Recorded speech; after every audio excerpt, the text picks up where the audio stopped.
เป็นก่อนมายายเกวฟังน้ำเดงเบิ่งก่อนหน้าเล่า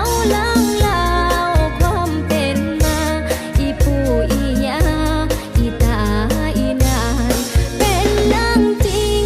อิงตำนานเฮาลูกหลานศึกษาไว้พี่น้องเฮาผู้ไทยสืบเชื้อสายมาแต่สิเลยผู้สั่งมาอีตาสั่งไว้คนผู้ไทยฮักแพงเดียวเด้อ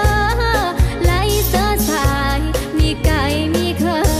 เป็นจุ่มเป็นเจอเสื้อแสงอันเก่าอยู่ฝั่งซ้ายแม่น้ำของเดี๋ยวนี้ห้องว่าเมืองลาวหลายร้อยปีตะกี้ตะเก่าเป็นหง